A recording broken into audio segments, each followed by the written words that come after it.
Hello dear students. आज फिर मैं एक सर्कुलर मोशन महाराष्ट्र बोर्ड का पहला चैप्टर है रोटेशनल मोशन, उस पर बेस आज स्टार्ट करने वाले हैं पहला लेसन सर्कुलर मोशन। देखिए, मोशन के बारे में हमने पढ़ा है कि मोशन क्या होता है। मोशन है क्या? जैसे मान लिया जाए, जैसे मैं अभी यहाँ हूँ और मेरी पोजीशन चेंज हो रही है, इसका मतलब यह है कि मैं मोशन में हूँ। तो मोशन का मतलब ही होता है कि जब किसी ऑब्जेक्ट की पोजीशन चेंज होती है with respect to time, time के साथ साथ पोजीशन चेंज होती है, उसको हम मोशन कहते हैं। अब मोशन को हमने पढ़ा है, 11th क्लास में भी आपने पढ़ा है, तो खैर मोशन को डिस्क्राइब करने की जरूरत नहीं है। तो मोशन दो तरह के होते हैं जनरली, जो हमने पढ़ा है। ऐसे तो होते बहुत तरह के हैं, पीरियोडिक मोशन होता है, लीनियर मोशन होता है, फिर सिंपल हार्मोनिक मोशन होता है, फिर रोटेशनल मोशन होता है। उसी के बारे में बहुत सारे हैं। फिलहाल यहाँ पे अपन को पढ़ना है सर्कुलर मोशन। तो सर्कुलर मोशन क्या होता है, चलिए सबसे पहले अपन लिखते हैं सर्कुलर मोशन। सर्कुलर मोशन, ठीक है। चलिए देखिए, कोई एक ऑब्जेक्ट है और ये कोई पाथ है जो सर्कुलर। अब कोई ऑब्जेक्ट है, मान लिया जाए सर्कुलर है पाथ, जो ये इसका सेंटर है, यानी फिक्स्ड पॉइंट है जिसके अबाउट ये मूव करेगा। तो मान लीजिए कोई ऑब्जेक्ट है जो पॉइंट ए पर है, ठीक है। अब ये ए से स्टार्ट होता है और इस सर्कल के सरकमफ्रेंस के अलाउंग, सर्कल के सरकमफ्रेंस के अलाउंग मूव करता है, ठीक है। ए से स्टार्ट हुआ और इस सर्कल के सरकमफ्रेंस के अलाउंग मूव कर रहा है, तो हम इसे बोलेंगे कि ये सर्कुलर मोशन। तो सर्कुलर मोशन का एग्जांपल है, या फिर सर्कुलर मोशन का डेफिनेशन की बात करें, डेफिनेशन ये होगा when an object is moving on a circular path, then it is called a circular motion। तो ये पाथ से डिपेंडेंट है। चलिए ठीक है, अब इससे कुछ पैरामीटर्स पढ़ेंगे। पैरामीटर्स पहला ये है कि जब अगर हम कोई ऑब्जेक्ट मूव करता है तो उसका जो वेलोसिटी वेक्टर होता है वो टेंजेंशियल होता है। मतलब ये कि अगर कोई पॉइंट ए पर है तो इसकी डायरेक्शन ऑफ मोशन की हम बात करें तो ए पॉइंट इसकी डायरेक्शन ऐसे होगा, ये है वेलोसिटी की डायरेक्शन, ठीक है। अब अगर मान लिया जाए ये ऑब्जेक्ट बी पे आ गया, अब यहां पे इसकी डायरेक्शन क्या होंगे, तो ये इसके टेंजेंट के अबाउट मूव करेगा, ये हो जाएगा। अगर मान लीजिए ये सी पॉइंट पे आ गया, सी है तो इस पे इसकी टेंजेंट ये, तो इस तरह से क्या होगा, उसकी डायरेक्शन चेंज होगी। इसका मतलब यह है, कुछ एसेंशियल पॉइंट है। पहला पॉइंट यह होगा कि सर्कुलर मोशन जो होता है, circular motion is accelerated motion, accelerated. क्यों एक्सेलरेटेड है? तो देखिए, सबसे पहले हमने पढ़ा था कि अगर किसी ऑब्जेक्ट की वेलोसिटी में चेंज लाना है तो वहां पे फोर्स एक्ट होता है, अगर उसकी डायरेक्शन में चेंज लाना है तो फोर्स यूज होता है। तो without force we can not produce any change in the state of object.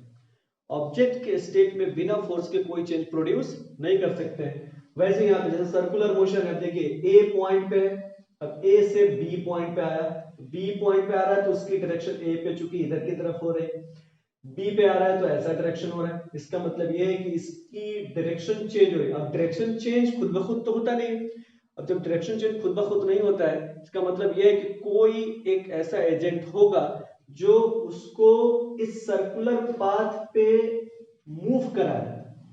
तो सर्कुलर पाथ पे मूव करा रहा है, दैट मीन्स ये है कि एक फोर्स एक्ट हो रहा है जो उसकी डायरेक्शन को चेंज कर रहा है। अब उस फोर्स की वजह से एक एक्सेलरेशन हो रहा है।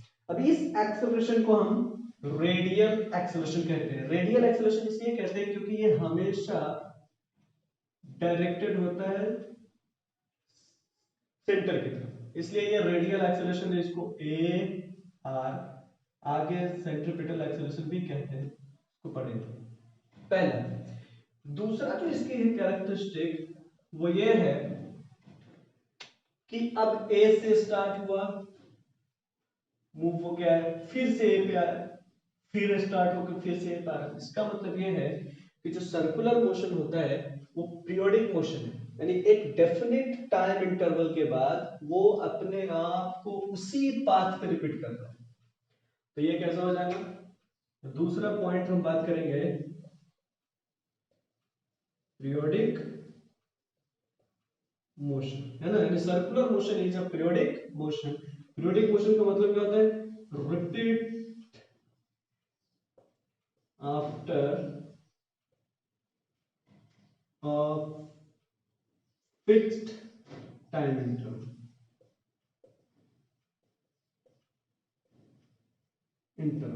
इसका और भी होता है पीरियोडिक मोशन का, एक तो टाइम का होता है, दूसरा स्पेस का भी होता है कि अगर डेफिनेट टाइम इंटरवल और डेफिनेट डिस्टेंस के बाद फिर से रिपीट हो रहा है तो उसको हम बोलते हैं पीरियोडिक डिस्टेंस।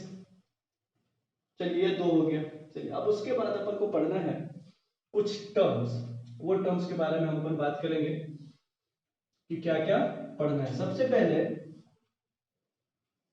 कोई ऑब्जेक्ट मूव कर रहा है, ठीक है, ये सर्कुलर मोशन है, ये इसका सेंटर है, ये इसकी रेडियस है। को ऑब्जेक्ट ए से स्टार्ट हो रहा है और वो ए पर है तो उसकी डायरेक्शन हमने ले लिया कि ये ए पी के अलोंग है। वही ऑब्जेक्ट अगर बी पे आ गया मूव करके, पॉइंट बी है ये, तो इसकी डायरेक्शन हो जाएंगे, इसकी डायरेक्शन हो जाएंगे ऐसे टेंजेंट, ये हो जाएगा इसकी डायरेक्शन। इसको हम क्यू ले लेते हैं, यानी बी क्यू के अलोंग मूव कर रहा है, ठीक है। चलिए ठीक है। अब अगर हम बात करते हैं कि ये ऑब्जेक्ट, ये टर्म है A to B, A to B, A से अगर बी की तरफ मूव कर रहा है, तो ए से अगर बी की तरफ मूव कर रहा है तो ये जो डिस्टेंस होता है इसको हम कहते हैं लीनियर डिस्प्लेसमेंट। ये होता है लीनियर डिस्प्लेसमेंट, ओके। और इसको डिनोट करते हैं हम किससे? एस से।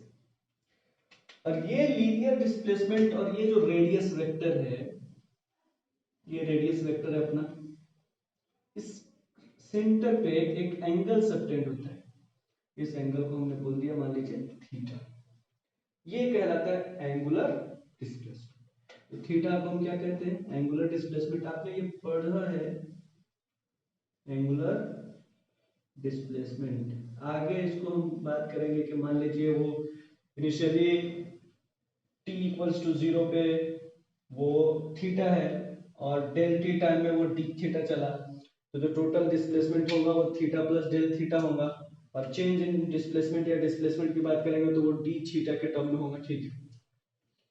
ये जो इसकी वेलोसिटी होती है along A B, arc A B, उसको हम कहते हैं लीनियर डिस्प्लेसमेंट। जैसे ये जो हम दिखा रहे हैं इसकी वेलोसिटी v है, इसको हम कहेंगे लीनियर वेलोसिटी, लीनियर वेलोसिटी, या इसी को हम बोलते हैं टेंजेंशियल वेलोसिटी, क्योंकि ये टेंजेंशियल होता है, ठीक है। और इसके अलोंग जो एक वेलोसिटी होगा उसको हम कहते हैं एंगुलर वेलोसिटी। तो एक टर्म आएगा यहाँ पे आपको, चलिए पहले इतना लिख लीजिए फिर हम आगे बात करते हैं।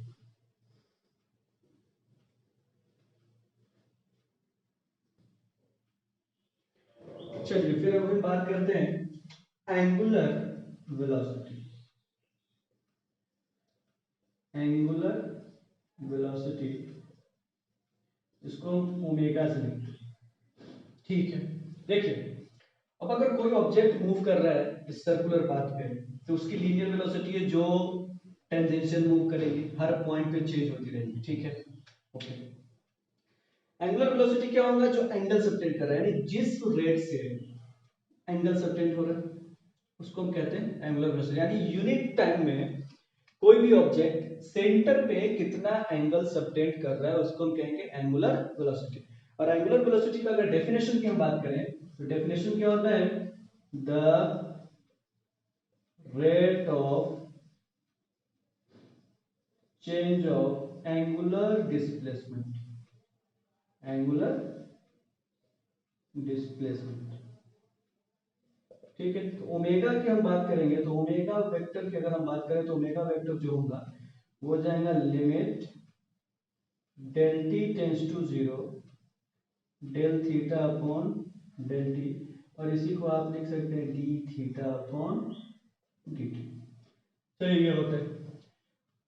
और दूसरा अगर हम मान लिया जाए, आपने पढ़ा भी है 11th क्लास में कि ये इसके साथ रिलेशन की हम बात करेंगे, ये वाले टर्म के साथ, ये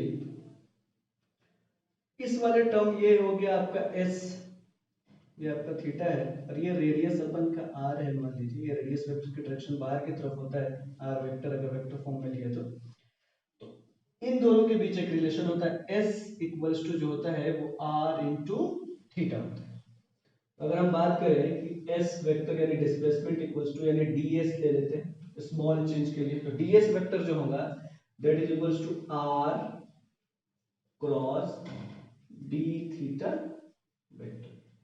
तो लीनियर वेलोसिटी की हम बात करें तो लीनियर वेलोसिटी जो v होता है, v जो होता है वो क्या होता है भाई, तो limit del t tends to 0 del s vector upon del t vector. और डेल s की वेक्टर की वैल्यू पुट करेंगे अगर यहाँ पे तो ये हो जाएगा r वेक्टर क्रॉस, क्योंकि d थीटा ये हो जाएगा limit del t tends to 0, ये क्या हो जाएगा तो d थीटा अपॉन dt, और इसी को आप लिखेंगे वेक्टर फॉर्म में तो r vector cross omega vector, ये हो जाएगा v वेक्टर इक्वल्स टू। तो यहां से एक रिलेशन आ गया कि अगर हम वेक्टर v यानी टेंजेंशियल की हम बात करें, टेंजेंशियल वेलोसिटी होगा वो radius vector multiplied by angular velocity होगा। लिख लीजिए।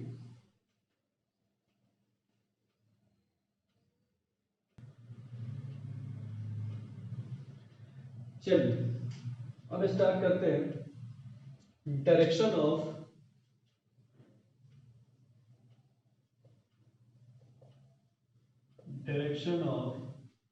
एंगुलर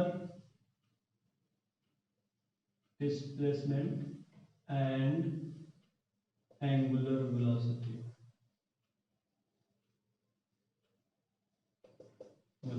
ठीक है, चलिए देखिए अभी हमने क्या पढ़ा कि जब कोई ऑब्जेक्ट अगर सर्कुलर मोशन पे मूव कर रहा है, सर्कुलर मोशन पे मूव कर रहा है, ठीक है, एंगुलर डिस्प्लेसमेंट भी होता है, और एंगुलर डिस्प्लेसमेंट जिस रेट के साथ चेंज होता है उसकी वजह से एंगुलर वेलोसिटी होता है। इसकी कुछ डायरेक्शन होंगी, जैसे हमने पढ़ा था कि वेलोसिटी की डायरेक्शन होती है नॉर्थ टू साउथ, अगर कोई ऑब्जेक्ट मूव कर रहा है, या फिर साउथ ईस्ट है, या फिर नॉर्थ वेस्ट है, उस तरह से इसकी भी कुछ डायरेक्शन होगी। हम कैसे फाइंड करेंगे के बारे में हम पढ़ते हैं। चलिए सबसे पहले हम पढ़ लेते हैं कि जैसे ये कोई सर्कुलर पाथ है, वैसा कोई जरूरी नहीं है कि हर जगह हम सर्कुलर पाथ ही करें। अगर मान लीजिए कहीं पे सर्कुलर आर्क है, जैसे ये कोई रोड है, ये रोड है, ठीक है, अब कोई व्हीकल यहां से जा रहा है, यहां जाने के बाद यहां पे ऐसे आर्क है, तो मतलब ये कि ये जो आर्क है ये भी एक पार्ट हो गया सर्कल का, तो यहां पर भी हम सर्कुलर मोशन को अप्लाई कर सकते हैं। तो हर जगह जहां पे जैसे आर्क है, जैसे अभी ब्रिज पे चढ़ते हैं तो ब्रिज पे कहीं पे आर्क ऐसे बनते हैं, तो जैसे ये मान लीजिए ये रोड है ऐसे जा रहा है, और ये एज अ ब्रिज है, ये एज अ ब्रिज उतर रहा है, तो ये भी एक सर्कुलर पार्ट हो गया, यहाँ पे भी हम सर्कुलर मोशन का पार्ट अप्लाई कर सकते हैं। तो ऐसा कोई जरूरी नहीं है कि सिर्फ सर्कुलर पाथ ही होना चाहिए, नहीं, कहीं पे भी जैसे टर्न आए कहीं पे और वहां पे कोई ऑब्जेक्ट मूव कर रहा है, तो ऑब्जेक्ट के मूव करने की वजह से सर्कल का आर्क बन रहा हो, तो वहां पे हम सर्कुलर मोशन का कॉन्सेप्ट अप्लाई कर सकते हैं। तो यहां पे भी अप्लाई कर सकते हैं। चलिए अभी जैसे हमने बताया कि कोई ऑब्जेक्ट है, ये सर्कुलर मोशन का सेंटर है, ये इसकी रेडियस है आर वेक्टर, ये कोई ए है, ए से मान लीजिए ये बी पे आ गया, ये बी पे आ गया, ये जो पोर्शन है, ये पोर्शन को हमने कहा कि ये del S, change in linear displacement, और इसके करस्पॉन्डिंग ये डेल थीटा है, ठीक है, ये डेल थीटा, ये मैग्नीट्यूड की बात कर रहे हैं, और ये इसका रेडियस में।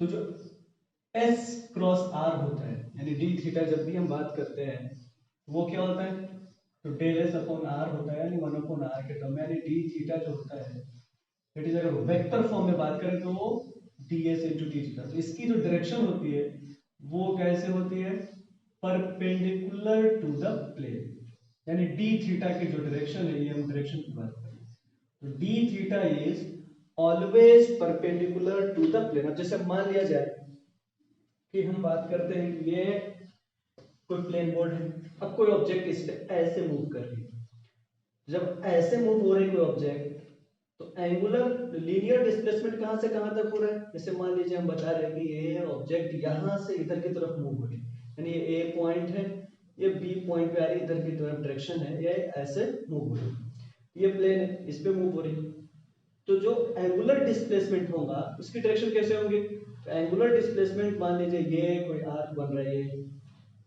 ठीक है, यहाँ पे एंगल सबटेंड हो रहा है, तो एंगुलर डिस्प्लेसमेंट जो होगा वो perpendicular to the plane, that means ये ऐसा होगा, यानी इसकी डायरेक्शन इधर की तरफ जाएंगी, ये हमेशा प्लेन के परपेंडिकुलर होता है। यहाँ पर भी हमने जो दिखाया है वो ऐसा ही है, एक्चुअली ये ऊपर की तरफ जा रहा है लेकिन वो 2D की वजह से हो रहा है, ये एक्चुअली ऐसा नहीं बल्कि ये कैसा है, ऐसा है, यानी ये इमर्ज हो रहा है इधर की तरफ या फिर ये अंदर की तरफ जाएगा। अगर हमें इसकी डायरेक्शन निकालनी होगी, इसकी डायरेक्शन हम कैसे निकालते हैं, राइट हैंड थंब रूल से। राइट हैंड थंब रूल मतलब ये कि मोशन किधर है, अगर कोई ऑब्जेक्ट ए टू बी जा रहा है तो मोशन की डायरेक्शन इधर है, तो आप क्या कीजिए, राइट हैंड को प्लेस कीजिए, थंब को as centre, axis of rotation इसको कह सकते हैं, या एक्सिस ऑफ मोशन। अब कर्ल फिंगर को जिस डायरेक्शन में ऑब्जेक्ट मूव कर रहा है उस डायरेक्शन में मूव करेंगे, थंब जिस डायरेक्शन में जाएगा वो डायरेक्शन आपका एंगुलर डिस्प्लेसमेंट का होगा। तो एंगुलर डिस्प्लेसमेंट की डायरेक्शन किससे मेजर करते हैं, राइट हैंड थंब रूल से। तो direction of angular displacement is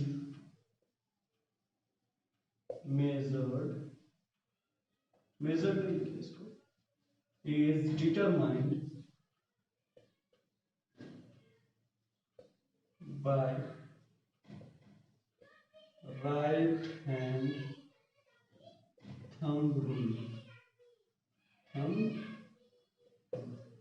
तो यहाँ पे डायरेक्शन इधर, चलिए अब मान लीजिए अगर कोई ऑब्जेक्ट है, अब ये यहाँ पे है इनिशियली ए पे और ये इधर आ रहा है बी पे, इसकी डायरेक्शन की हम बात करेंगे किधर होगा, तो ये इधर की तरफ आ रहा है, इसकी डायरेक्शन इधर है, तो यहाँ पे आप क्या करेंगे, थंब को प्लेस किया ऐसे, थंब किधर जा रहा है, अंदर की तरफ, अंदर, तो यहाँ पे अंदर की तरफ जा रहा है, तो इसकी डायरेक्शन हम नीचे की तरफ करते रहे, इसका मतलब ये है, ये डी थीटा की डायरेक्शन है, इसका मतलब ये हो गया कि inside the plane, inside the plane, यानी एंगुलर डिस्प्लेसमेंट इधर की तरफ, अंदर की तरफ, ये हमेशा प्लेन के परपेंडिकुलर होता है। उसी तरह अगर हम बात करें एंगुलर वेलोसिटी की, किसकी बात करें, एंगुलर वेलोसिटी की अगर हम बात करें, तो एंगुलर वेलोसिटी भी जो होगा सेम कॉन्सेप्ट को फॉलो करेगा। तो एंगुलर वेलोसिटी की डायरेक्शन भी हम राइट हैंड थंब रूल से निकालेंगे, angular right hand thumb rule से, और वो कैसा होगा, हमेशा डायरेक्टेड रहता है एक्सिस ऑफ रोटेशन की तरफ। एक्सिस ऑफ रोटेशन क्या है, मतलब जिस पॉइंट के अबाउट वो मूव कर रहा है उस पर एक हमने लाइन ड्रॉ कर दिया, उसके अबाउट रहेंगे। तो अगर एंटी क्लॉकवाइज है, जैसे मान लिया जाए इधर की तरफ मूव कर रहा है, ठीक है, तो इधर की तरफ मूव करेगा तो उधर, नीचे की तरफ मूव करेगा तो हटेगा, तो ये डायरेक्शन होता है हमारा, निकालने का तरीका है। डायरेक्शन हम कैसे फाइंड करेंगे एंगुलर डिस्प्लेसमेंट की, एंगुलर वेलोसिटी की। अब चलिए कुछ टर्म पढ़ लेते हैं, जैसे काइनेमेटिक्स पढ़ते थे लीनियर मोशन में, उसी तरह से सर्कुलर मोशन में भी काइनेमेटिक्स है, kinematics of motion. Linear motion में जैसे हम पढ़ते थे कि v इक्वल्स टू फाइनल होता था, v इक्वल्स टू, अगर मान लिया जाए यहाँ पे a है, a पे इसकी इनिशियल एंगुलर वेलोसिटी ओमेगा 0 है, और बी पे मान लीजिए ओमेगा है, और उसने यहां से यहां तक आने में टी टाइम इंटरवल लिया, टी टाइम इंटरवल, तो कहेंगे कितना फाइनल वेलोसिटी होगा अगर वो एक्सेलरेटेड है। एक्सेलरेटेड का मतलब ये हुआ ये इसमें एक्सेलरेशन हो रहा है, एंगुलर एक्सेलरेशन की बात करते हैं तो एक टर्म अपन पढ़ लेते हैं एंगुलर एक्सेलरेशन। एंगुलर एक्सेलरेशन इसको हम अल्फा से लिखते हैं, और एंगुलर एक्सेलरेशन जो होता है वो होता है D omega upon D T. ठीक है, तो D omega upon D T, तो अगर ये एंगुलर एक्सेलरेशन है दैट मींस कि इसका एंगुलर वेलोसिटी चेंज हो रहा है। चेंज होगा तो हम काइनेमेटिक्स पढ़ लेते हैं जो यूज होगा आगे जाके।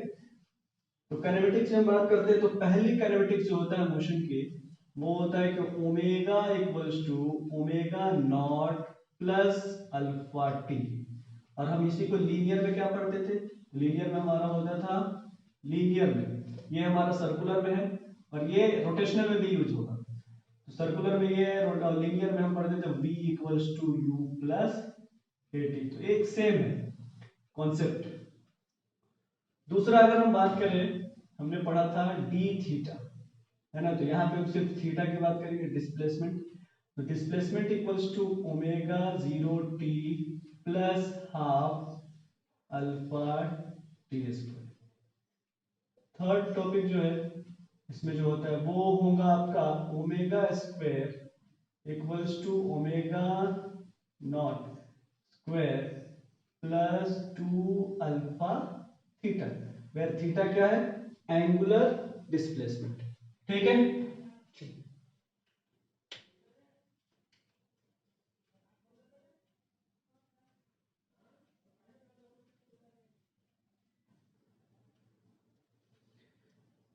चलिए अब पढ़ते हैं।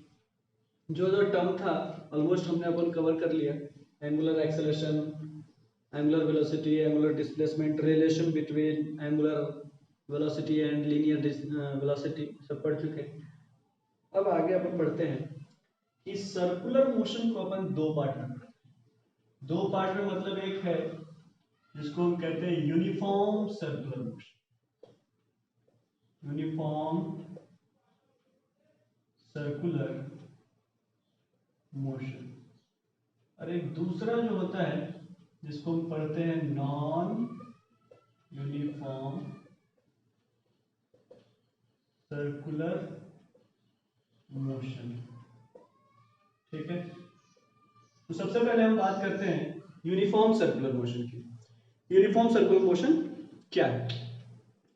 सर्कुलर मोशन है, इसका मतलब यह है कि ऑब्जेक्ट जो है वो सर्कुलर पाथ पे मूव कर रहा है या फिर सर्कुलर ट्रैक पे मूव कर रहा है या सर्कुलर आर्क पे मूव कर रहा है। ठीक है, अब मूव करने के भी तरीके हो सकते हैं, मतलब उसमें जो लीनियर वेलोसिटी है या तो कांस्टेंट होगा या फिर एंगुलर वेलोसिटी जो होगा वो कांस्टेंट होगा।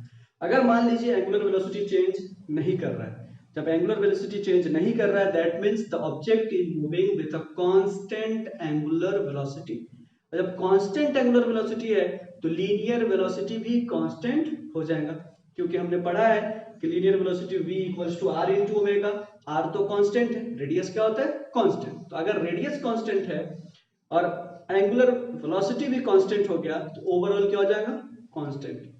तो जब कांस्टेंट होगा तो उस तरह के मोशन को हम क्या कहेंगे, तो उस तरह के मोशन को हम कहेंगे यूनिफॉर्म सर्कुलर मोशन, और इसको शॉर्ट में हम पढ़ते हैं यूसीएम। यूसीएम का मतलब हुआ यूनिफॉर्म सर्कुलर मोशन। तो इसको डिफाइन कैसे करेंगे कि object is moving with constant angular, constant is velocity लिख देते, कांस्टेंट वेलोसिटी। अब ये वेलोसिटी में दोनों आ गए, एंगुलर वेलोसिटी भी हो गया और लीनियर वेलोसिटी भी हो गया, यानी दोनों कांस्टेंट होगा। अगर एक कांस्टेंट अगर यूसीएम है तो यूसीएम में आपका एंगुलर वेलोसिटी भी कांस्टेंट और लीनियर वेलोसिटी भी कांस्टेंट। क्यों कांस्टेंट होगा, देखिए जैसे ये कोई ऑब्जेक्ट है, ये कोई सर्कुलर पाथ है, इस पे कोई ऑब्जेक्ट है, यहां से मूव कर रहा है, बी पे आया, ठीक है, ये इसकी डायरेक्शन होती है इधर की तरफ, तो इसकी मैग्नीट्यूड v है, तो यहाँ पे भी इसकी मैग्नीट्यूड क्या होगी, v होगी, सिर्फ डायरेक्शन चेंज होता है। तो ये r कांस्टेंट होता है, हमने क्या पढ़ा, v equals to r into omega, ये होता है magnitude, v equals to r into omega. कि अगर लीनियर वेलोसिटी हमें फाइंड करना है तो रेडियस का पता होना चाहिए और ओमेगा एंगुलर, तो एंगुलर वेलोसिटी अगर कांस्टेंट है, अब अगर ओमेगा कांस्टेंट है तो कांस्टेंट, तो कांस्टेंट और रेडियस ऑलवेज, तो रेडियस तो कांस्टेंट है, वो तो वेरी नहीं करेगा, तो v क्या हो जाएगा, कांस्टेंट। इसलिए हमने क्या किया, दोनों कांस्टेंट लिख दिया, एंगुलर वेलोसिटी भी कांस्टेंट एंड लीनियर वेलोसिटी भी कांस्टेंट। अब दोनों कांस्टेंट है, यानी आप किसी को भी अज्यूम कर सकते हैं कि v कांस्टेंट है तो ओमेगा भी कांस्टेंट होगा, ओमेगा कांस्टेंट जो v कांस्टेंट होगा। चलिए अब यहाँ पे जब डायरेक्शन चेंज हो रहा है, क्या चेंज हो रहा है, डायरेक्शन, तो डायरेक्शन को चेंज करने के लिए एक फोर्स लगता है, उस फोर्स को हम क्या कहते हैं, रेडियल एक्सेलरेशन। तो रेडियल एक्सेलरेशन कहिए या फिर इसी को हम कहते हैं रेडियल फोर्स,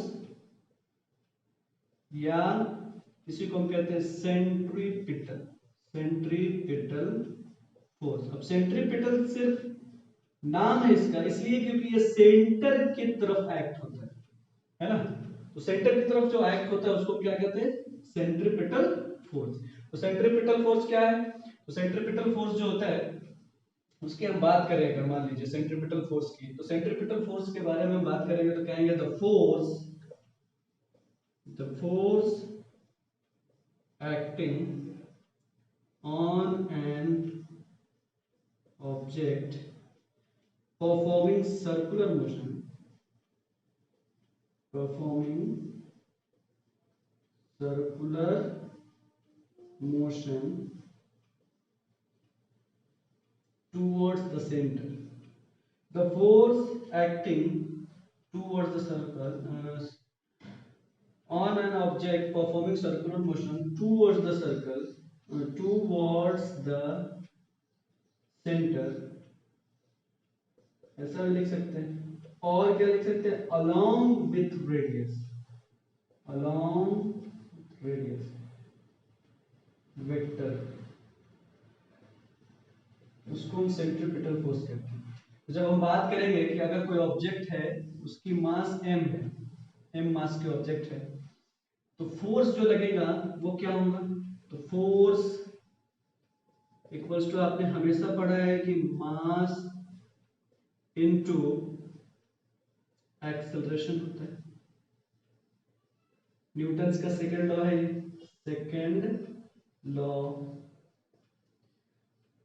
तो मास क्या है ऑब्जेक्ट का, तो यहां पे हमने m लिया, एक्सेलरेशन क्या है, तो एक्सेलरेशन तो रेडियस की तरफ हो रहा है जिसको हमने कहा a इंटू आर, ठीक है। अब ये ए आर क्या होता है, ए आर को रेडियल एक्सेलरेशन कहते हैं और इसकी जो फॉर्मूला होता है वो होता है v इंटू ओमेगा, जो 11th क्लास में आपने पढ़ा होगा। और अगर हम ओमेगा की जगह पे v लिख दें तो v into v upon r, तो ये हो जाता है आपका v स्क्वायर अपॉन आर। या फिर इसी को हम बात करें ओमेगा के टर्म में लिखें तो v को अगर हम ओमेगा इंटू आर लिखेंगे तो ये आपका ओमेगा स्क्वायर आर भी होता है। तो इस तरह से अगर हम बात करें तो जो सेंट्रीपिटल फोर्स हो गया FCP, वो आपका हो जाएगा m ओमेगा स्क्वायर आर, ये मैग्नीट्यूड की बात कर रहे हैं, या m v स्क्वायर अपॉन, ये दो होंगे, ठीक है। चलिए देखिए,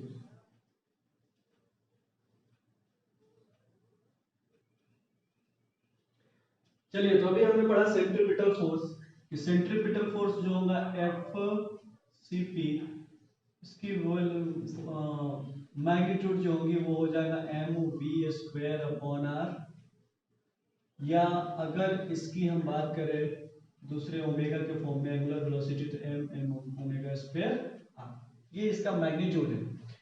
अगर हम डायरेक्शन की बात करें तो डायरेक्शन की हम बात करेंगे तो जैसे देखिए ये ऑब्जेक्ट है, ये इसकी रेडियस है, रेडियस वेक्टर इधर की तरफ होती है, ये आपका आर वेक्टर है। और अगर मान लीजिए कोई ऑब्जेक्ट इस पे मूव कर रहा है a वेलोसिटी जो है वो है v, ठीक है। तो जो FCP होगा वो हमेशा सेंटर की तरफ होता है, इसका मतलब ये होगा FCP, इसकी जो डायरेक्शन है वो रेडियस वेक्टर के क्या है, अपोजिट है। तो अगर हम इसको वेक्टर फॉर्म में लिखें, वेक्टर फॉर्म में, तो F सेंट्रीपिटल जो होगा वो होता है -m omega square r vector, ठीक है। या अगर हम दूसरे टर्म में लिखें तो वो ऐसा हो जाएगा, और m माइनस में b square upon r vector, इधर r यूनिट वेक्टर से हमने मल्टीप्लाई कर दिया, तो ये होगा वेक्टर फॉर्म। नेगेटिव साइन सिर्फ ये डिनोट कर रहा है कि वो रेडियस वेक्टर के अपोजिट एक्ट हो रहा है, और कुछ भी नहीं। दूसरा इसी में अपन पढ़ते हैं सेंट्रीफ्यूगल फोर्स, सेंट्रीफ्यूगल फोर्स, ठीक है। सेंट्रीफ्यूगल फोर्स क्या है? सेंट्रीफ्यूगल फोर्स कुछ भी नहीं है, सेम इसी का है, मैग्नीट्यूड भी सेम होता है। जैसे मान लीजिए कभी आपने फील किया होगा कि जब आप किसी कार में बैठे होते हैं और ड्राइवर किसी सर्कुलर टोन पे शार्प टर्न करता है, तो आप जो है वो विंडो की तरफ पुश होते हैं। अगर वो इनसाइड इधर की तरफ मूव हो रहा है तो आप इधर की तरफ जाएंगे, अगर वो इधर की तरफ जा रहा है तो आप इधर की तरफ मूव होंगे। ये जो किसी ऑब्जेक्ट पे जो फोर्स एक्ट हो रहा है किधर, तो सेंटर से अपोजिट, है ना, सेंटर से अपोजिट की तरफ, उसको हम सेंट्रीफ्यूगल फोर्स कहते हैं। और इसकी अगर हम बात करें तो ये क्यों होता है, तो ये फ्रेम ऑफ रेफरेंस की वजह से होता है। जैसे मान लिया जाए कि अगर कोई ऑब्जेक्ट सर्कुलर पाथ पे मूव कर रहा है, तो सर्कुलर पाथ पे मूव कर रहा है तो रियल फोर्स एक्ट हो रहा है जो सेंटर की तरफ है, एफसीपी सेंट्रीपिटल फोर्स। उसके अंदर जो ऑब्जेक्ट बैठे हैं उस पे बाहर की तरफ एक फोर्स लग रहा है जिसको हम सूडो फोर्स कहते हैं। तो सेंट्रीफ्यूगल फोर्स जो है वो सूडो फोर्स है। और जब कोई frame of reference non inertial होता है, नॉन इनर्शियल मतलब ये कि वो अर्थ के रिस्पेक्ट में एक्सेलरेट करता है, तो उस सिचुएशन में न्यूटन का लॉ वैलिड नहीं होता है। तो एक एडिशनल फोर्स हमें ऐड करना पड़ता है उस सिचुएशन को बैलेंस करने के लिए, तो उसको हम कहते हैं सूडो फोर्स।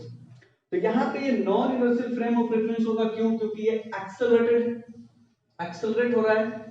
तो एक्सेलरेट जब हो रहा है तो उस सिचुएशन में सर्कुलर मोशन एक्सेलरेटेड मोशन है, क्योंकि हमने पहले ही पढ़ा, तो वहां पे एक सूडो फोर्स एक्ट होगा, और वो सूडो फोर्स एक्चुअली एक्ट होता है सेंट्रीफ्यूगल फोर्स। तो इसको बैलेंस करने के लिए हम एक फोर्स लिखते हैं। तो सेंट्रीफ्यूगल फोर्स जो होता है वो क्या होगा, m v square upon r, या बात करेंगे m ओमेगा स्क्वायर r। अब इसकी डेफिनेशन की बात करेंगे तो force acts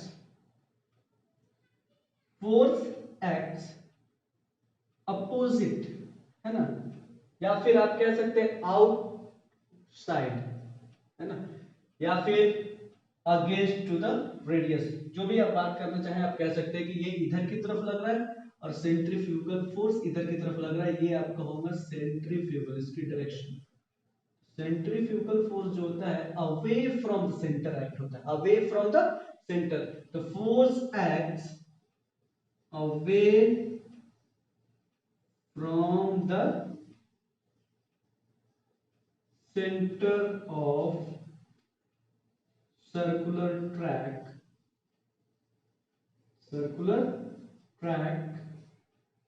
when object is performing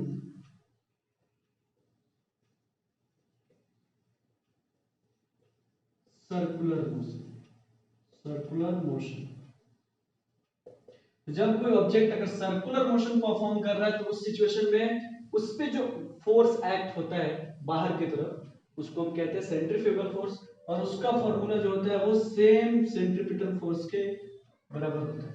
तो ये सूडो फोर्स है, it is pseudo force, pseudo force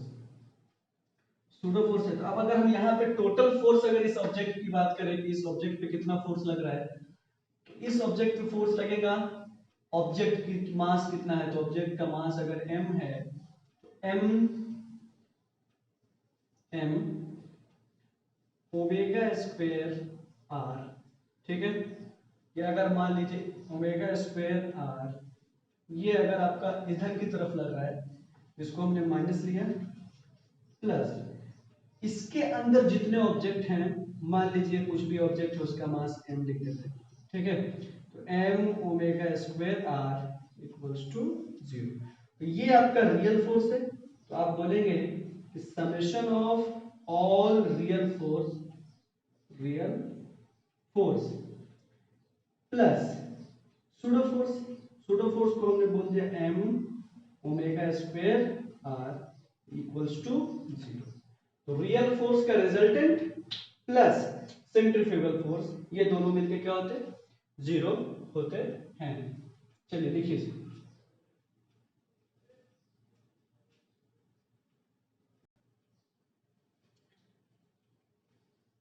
चलिए अभी अपन ने सर्कुलर मोशन से रिलेटेड ऑलमोस्ट जितने भी टर्म थे पढ़ लिए, अब उसका एप्लीकेशंस पढ़ेंगे नेक्स्ट। फिलहाल उस पर बेस्ड कुछ क्वेश्चंस कर लेते हैं। देखिए सबसे पहले बोर्ड पे कुछ क्वेश्चंस लिखा हुआ है। पहला ये है कि a turntable rotates at 100 revolution per minute, 100 revolution per minute, इसको अंडरलाइन कर लेता हूं।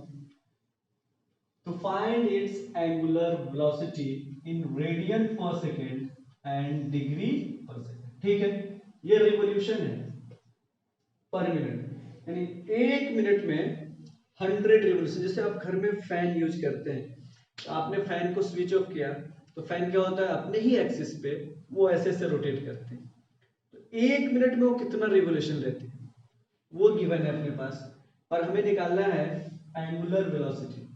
एंगुलर वेलोसिटी का फॉर्मूला क्या होता है, चलिए सबसे पहले अपन देखते हैं। सॉल्यूशन में आपका दिया हुआ number of revolution per minute, ठीक है ना, तो इसको हम बोलते हैं आरपीएम। ये होता है रिवोल्यूशन पर मिनट। तो आरपीएम आपके पास कितना है, 100, ठीक है। हमें फाइंड करना है omega, omega equals to what. तो सॉल्यूशन है ये पहले क्वेश्चंस का, आरपीएम गिवन है 100 और ओमेगा फाइंड करना है। देखिए सबसे पहले हम बात करते हैं कि ओमेगा होता क्या है। तो हमने पढ़ा था कि ओमेगा जो होता है वो डी थीटा अपॉन dt होता है।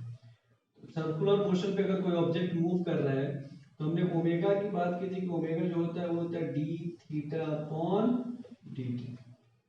थीटा क्या होगा, अगर मान लीजिए वन कंप्लीट रोटेशन हो रहा है, ए से कोई ऑब्जेक्ट मूव करके फिर ए पे आ रहा है, वन कंप्लीट रिवोल्यूशन। तो वन कंप्लीट रिवोल्यूशन में एंगुलर डिस्प्लेसमेंट कितना हो रहा है, तो एंगुलर डिस्प्लेसमेंट जो होता है वो होगा डी थीटा, जो होगा दैट इज 2 पाई के इक्वल होगा। तो डी थीटा 2 पाई होगा वन कंप्लीट रिवोल्यूशन में, ठीक है। अगर मान लीजिए ये एक कंप्लीट रिवोल्यूशन लेने में यूनिट टाइम 1 टाइम लिया, तो एंगल ओमेगा क्या हो जाएगा, 2 पाई। अगर मान लीजिए वो ऐसा भी कर सकते हैं कि टी टाइम में या टी सेकंड में, बोल दीजिए टी सेकंड में उसने 100 रिवोल्यूशन दिया। कितना रिवोल्यूशन, 100। तो टोटल एंगुलर डिस्प्लेसमेंट कितना होगा, तो आप बोलेंगे कि 100 मल्टीप्लाइड बाय 2 पाई।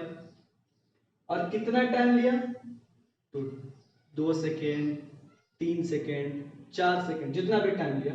तो आप ओमेगा की बात करेंगे तो ओमेगा इक्वल्स टू क्या हो जाएगा, तो ओमेगा इक्वल्स टू हो जाएगा number of revolution multiplied by 2 pi divided by T. ये n को कैपिटल से लिख देते हैं, नंबर ऑफ रिवोल्यूशन, और t सेकंड में रहेंगे। ये हो गया। अगर मान लिया जाए कि ये t 1 सेकंड हो जाए, t इक्वल्स टू क्या हो जाए, 1 सेकंड। तो 1 सेकंड में कितना रिवोल्यूशन हुआ, अगर 1 सेकंड में 100 रिवोल्यूशन हुआ, तो हमने पढ़ा था पीरियोडिक मोशन में कि अगर कोई ऑब्जेक्ट यूनिट टाइम में, दैट मींस 1 सेकंड में जितना रिवोल्यूशन करता है वो उसकी फ्रीक्वेंसी होती है। तो हम फिर कह सकते हैं कि अगर t 1 सेकंड हुआ तो आप कहेंगे कि n divided by t that is equals to small n, इसको हम कहेंगे फ्रीक्वेंसी। क्या कहेंगे, फ्रीक्वेंसी। तो n डिवाइडेड बाय t आपका फ्रीक्वेंसी हो गया। अब अगर इसकी वैल्यू यहाँ पुट करेंगे तो आपका ओमेगा जो होगा, omega equals to 2 pi into n. N क्या होता है? फ्रीक्वेंसी, यानी number of revolution per second. Number of revolution per second, 1 second में कितनी रिवोल्यूशन होगा? तो number of revolution per second को हम क्या कहेंगे? हम कहेंगे उसको फ्रीक्वेंसी। तो सबसे पहले यहाँ पे आरपीएम दिया हुआ है, जिसको आरपीएस में कन्वर्ट करना होगा, तो आप कहेंगे कि फ्रीक्वेंसी एन जो होगा वो होगा आरपीएम डिवाइडेड बाय 60। 60 क्यों? क्योंकि 1 मिनट इक्वल्स टू 60 सेकेंड, हमें 60 से डिवाइड करना पड़ेगा। तो दैट मीन्स ये हो जाएगा 100 डिवाइडेड बाय 60, 10 कैंसिल, ये हो जाएगा 3, ये हो जाएगा 5, दैट मीन्स 5/3 आरपीएस, रिवॉल्यूशन पर सेकेंड, और इसी को आप हर्ट्ज भी कहेंगे। ये आपकी फ्रीक्वेंसी है, ठीक है। अब हमें फाइंड करना है ओमेगा। तो हमने पढ़ा कि omega equals to 2 pi into n होता है फ्रीक्वेंसी। तो 2 इंटू पाई की वैल्यू 3.14 ले लिया। एंड अगर हम फ्रीक्वेंसी की बात करें तो 2 इंटू 3 इंटू 14 मल्टीप्लाइड बाय आप कहेंगे कि 5/3। अगर इसको मल्टीप्लाई करते हैं तो ये हो जाएगा 10, तो 31.4 डिवाइडेड बाय 3, ये जो आएगा आपका रेडियन में आएगा। इसमें आएगा रेडियन के टर्म में, तो आप इसको बोलेंगे 3 से डिवाइड किए तो ये हो जाएगा 10 और 1 4 14 तो 4206 रेडियन पर सेकेंड। ओके, हमें अभी किस में निकालना है? डिग्री में, डिग्री पर सेकेंड। तो हमने पढ़ा है कि अगर रेडियन है, रेडियन को डिग्री में कन्वर्ट करना है। तो हमने पढ़ा था कि अगर 11th क्लास में सबसे पहला चैप्टर यही था कि रेडियन को डिग्री में कैसे कन्वर्ट करते हैं। तो रेडियन अगर है मान लीजिए x रेडियन, इसको डिग्री में कन्वर्ट करना है तो डिग्री में होना था x into 180 divided by 5, x into 180 divided by 5। तो अगर ये रेडियन में है, ये डिग्री में आ जाएगा। तो यहाँ पे अपन को 2 पाई है, 2 पाई को अगर हमें डिग्री में कन्वर्ट करना है तो यहाँ पे हमें 180 अपन पाई से क्या करना पड़ेगा? मल्टीप्लाई। तो ओमेगा जो होगा, omega equals to 2 pi into 180 upon pi multiply by 5/3, pi से पाई कैंसिल, 3 से कट करेंगे तो हो जाएगा 60, 60 इंटू 5 300 इंटू तो 720 डिग्री पर सेकेंड, यानी 1 सेकेंड में 2 रिवोल्यूशन दे रहा है। 6 5 जार 30, 30 इंटू 2 360, 6 5 जार 30, 30 इंटू 2 ये हो जाएगा आपका 600 डिग्री पर सेकेंड। चलिए इसको कंप्लीट कीजिए।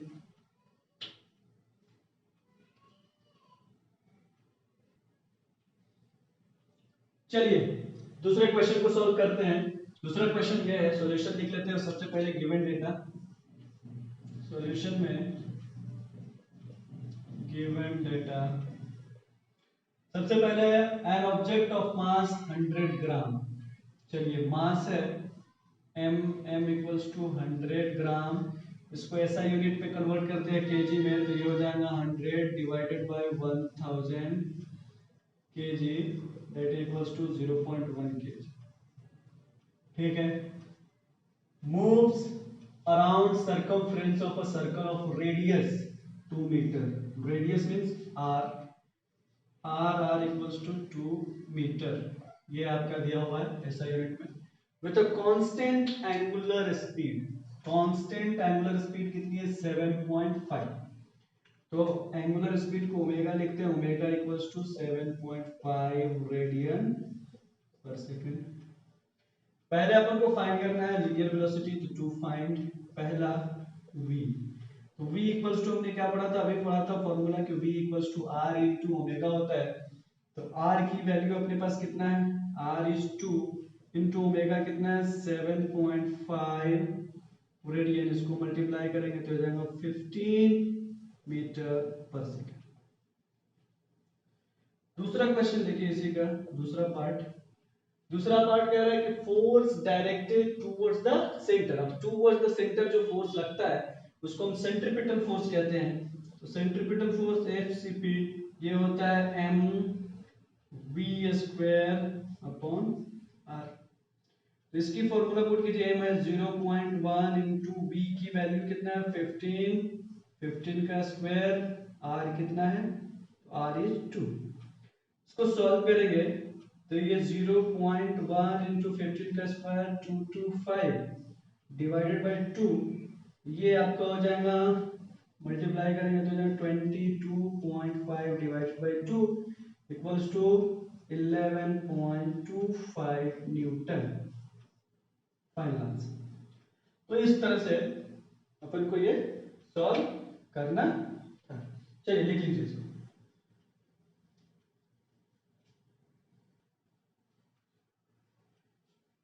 चलिए अब अपन पढ़ते हैं application of uniform circular motion. कहाँ हम यूनिफॉर्म सर्कुलर मोशन का एप्लीकेशन करते हैं या अप्लाई कर सकते हैं यूनिफॉर्म सर्कुलर मोशन को।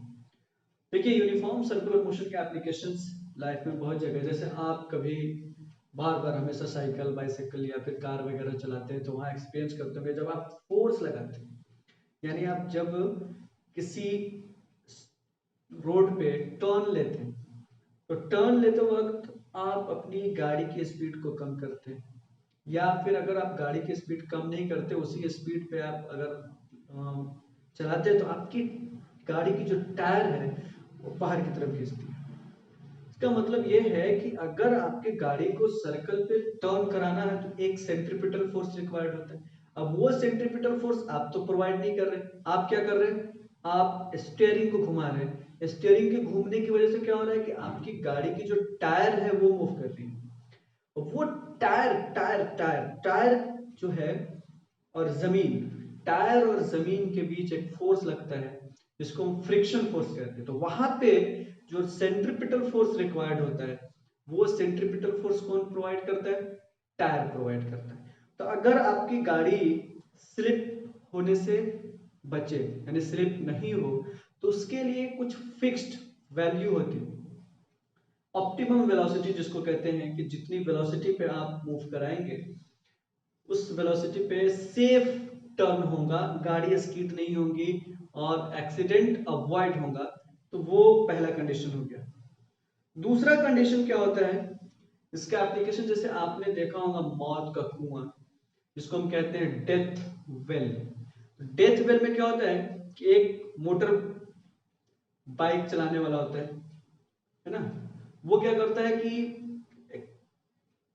हॉरिजॉन्टल या वर्टिकल कह सकते हैं, वर्टिकल प्लेन होता है, उस वर्टिकल प्लेन पे मोटरसाइकिल को चलाता है।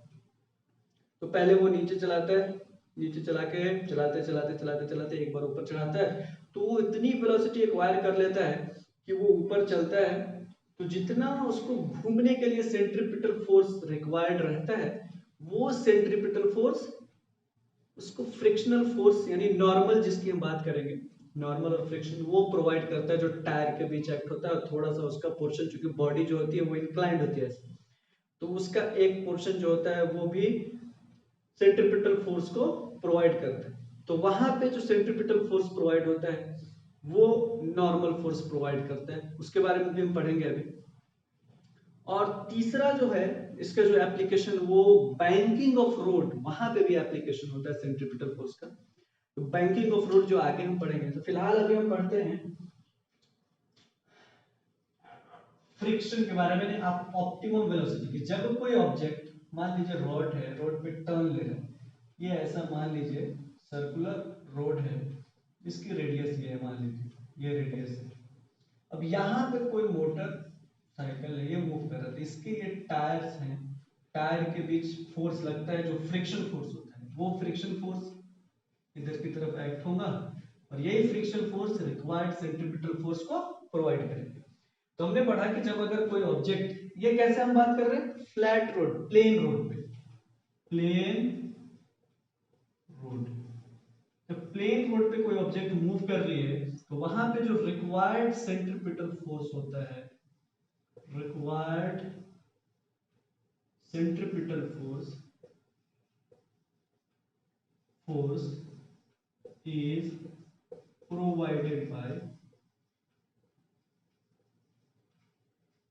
frictional force। और आपने 11th क्लास में तो पढ़ा ही होगा फ्रिक्शनल फोर्स क्या होता है। तो फ्रिक्शनल के बारे में हमने फ्रिक्शन के बारे में पढ़ा था कि दो तरह का फ्रिक्शन होता है। एक फ्रिक्शन होता है जिसको हम कहते हैं स्टैटिक फ्रिक्शन, स्टैटिक, दूसरा काइनेटिक। ये मेन है, जैसे रोलिंग भी होता है काइनेटिक फ्रिक्शन। तो यहाँ पे चूंकि ऑब्जेक्ट मूव कर रही है तो यहाँ पे कौन सा फ्रिक्शन लगेगा, काइनेटिक फ्रिक्शन। ठीक है। तो अब अगर मान लिया जाए कि उसकी वेलोसिटी, मान लीजिए ये ऑब्जेक्ट है, इसकी वेलोसिटी v है, लीनियर वेलोसिटी, इसका मास m है, तो जो रिक्वायर्ड सेंट्रीपिटल फोर्स होगा m इक्वल्स टू क्या होगा, सॉरी रिक्वायर्ड सेंट्रीपिटल फोर्स जो होता है वो mv²/r, ये किसके इक्वल होगा, तो फ्रिक्शन फोर्स। अब ये v क्या है, ऑप्टिमम है, मैक्सिमम वेलोसिटी की हम बात नहीं कर रहे, ऑप्टिमम वेलोसिटी जिस पे सेफली मूव हो रहा है। तो mv²/r सेफ वेलोसिटी यानी ऑप्टिमम, इसको v भी लिख सकते हैं। तो ये क्या हो जाएगा f के इक्वल। ठीक है। अब अगर इसकी वेलोसिटी हम बढ़ाएंगे तो जैसे जैसे हमारी वेलोसिटी बढ़ेगी वैसे वैसे हमारा फ्रिक्शन फोर्स बढ़ेगा।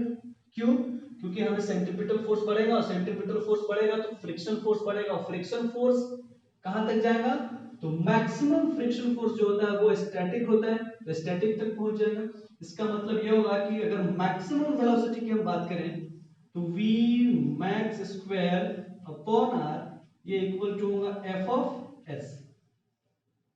ये मैक्सिमम वेलोसिटी है, इसको v max लिखना था, मैक्सिमम वेलोसिटी। अगर इससे ज्यादा अगर वेलोसिटी होगा उस सिचुएशन में आपकी गाड़ी टर्न नहीं लेंगी और एक्सीडेंट हो सकता है, गाड़ी पलट सकती है। तो ये है। अब अपन को बात करना है कि f और fs क्या है। तो देखिए f जो होता है, हमने पढ़ा था कि अगर कोई ऑब्जेक्ट है, ये है, अब इस पे अगर कोई फोर्स लग रहा है इधर की तरफ, तो एक फ्रिक्शन फोर्स होता है, अपोजिट डायरेक्शन में एक्ट होगा। तो ये फ्रिक्शन फोर्स जो होता है वो नॉर्मल के डायरेक्टली प्रोपोर्शनल होता है। तो हमने पढ़ा था कि F जो होता है वो होता है डायरेक्टली प्रोपोर्शनल टू नॉर्मल, और F इक्वल्स टू होता है म्यू n। और ये म्यू जो होता है, म्यू को हम कहते हैं कोएफिशिएंट ऑफ फ्रिक्शन। म्यू क्या है, ये जो म्यू है इस म्यू को हम कहते हैं कोएफिशिएंट ऑफ फ्रिक्शन। और ये किस पे डिपेंड करता है, सरफेस पे। अगर ये रफ सरफेस होगा तो कोएफिशिएंट ऑफ फ्रिक्शन ज्यादा होगा, अगर स्मूथ सरफेस होगा तो कोएफिशिएंट ऑफ फ्रिक्शन कम होगा। तो यहां पे अगर हम बात करें ऑप्टिमम वेलोसिटी की, तो ऑप्टिमम वेलोसिटी m